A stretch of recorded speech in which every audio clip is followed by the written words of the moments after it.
As you know, during this election season, the Electoral Court had to make important decisions that could actually affect the outcome of the polls in important ways. For example, it's ruled former President Jacob Zuma is eligible to stand as a candidate to be a Member of Parliament from Umkhonto but the court took 22 days to hand down the reasons for its ruling. It's also ruled that Umkhonto is properly registered to stand in the elections. But this all leads to questions about whether the court is properly resourced to actually carry out its role. Mbekezeli Benjamin is from the organisation Judges Matter Mbekezeli. Good afternoon to you. Firstly, the Electoral Court plays a critical role. We only hear about it during elections. What kind of resources does it actually have? Good afternoon, Stephen, and good afternoon to the viewers. Yes, the Electoral Court is a special court in that it only gets to work when there's a case filed, and that case would involve electoral dispute. The kind of resources that it has are unfortunately not that adequate for the important role that the court plays. It is understaffed. It actually does not have any permanent administrative staff. It doesn't have any research staff. And the judges, unfortunately, are spread very thinly. So it doesn't have a lot of judicial capacity as well. We're used to courts. I mean, if you go to the High Court, it's a massive building. If you go to the High Court in Joburg, there are registrars and clerks and judges.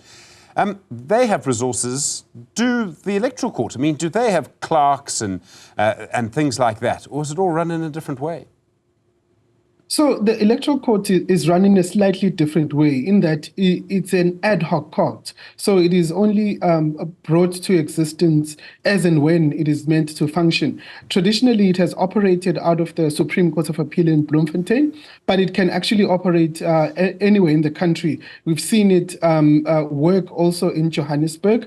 The main difficulty, though, because it is an ad hoc court, that means it doesn't have any permanent staff attached to it. In fact, the registrar of the chairperson, Justice Zondi, is also the registrar in the SCA. So she's doing two jobs that is meant ideally to be done by two people, but she's doing those two jobs. And it's not ideal, actually, because it means that the court itself is under strain. And because it doesn't have any researchers, the judges have to do the research work themselves without any assistance, and which is partly why we saw the MK case take so long for judgment to come out.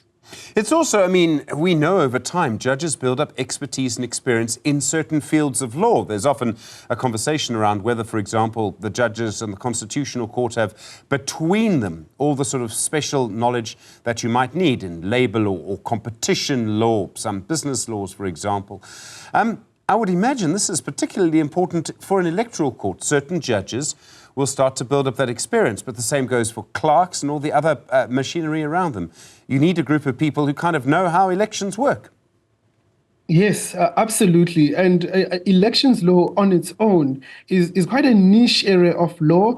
It's very complicated in that you do have to know the law itself, but you also need to have a proper understanding of the political system that operates in South Africa. And so you do need a group of judges in particular who have that expertise in electoral law.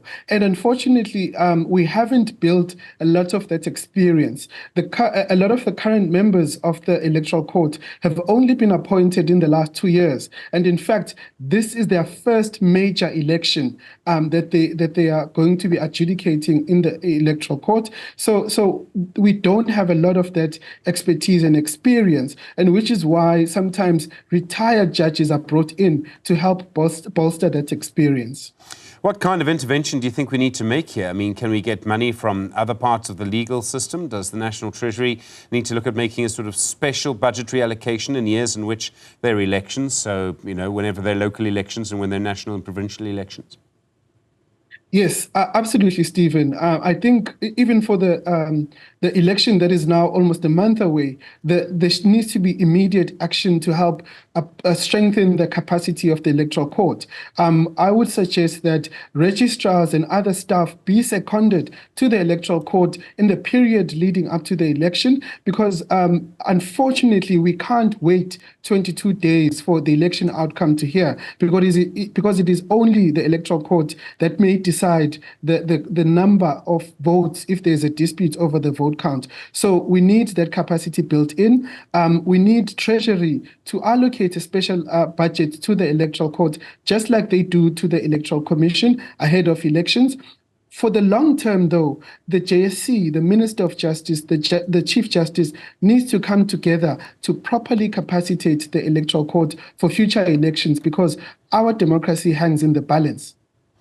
Are you expecting any kind of changes? I mean, in some cases, if I understand the law correctly, there are actually some decisions an Electoral Court can make which can't be appealed to the Constitutional Court. We all know that, people talk about how contentious these elections are going to be. And Mbekezeli, let me make a prediction. Wait until 2029. In other words, the court is going to need more resources soon. Yes, the court is absolutely going to need resources. It actually needs the resources now, not even later. Because like I mentioned earlier, there are some decisions that only the Electoral Court can make. For example, if there's a dispute over the counting of votes in this election happening in May, if there's any dispute, only the Electoral Court may rule on that dispute, so it can declare who the winner is, and that decision cannot be appealed to any other court, including the Constitutional Court. So you need an Electoral Court that is effective, that is efficient, that is nimble and able to take such an enormous decision, which is why we suggest that in the short term, there should be researchers seconded to the Electoral Court and additional resources to help the court function. Mbekezeli Benjamin, thank you very much indeed from Judges Matter. Really do appreciate the time tonight.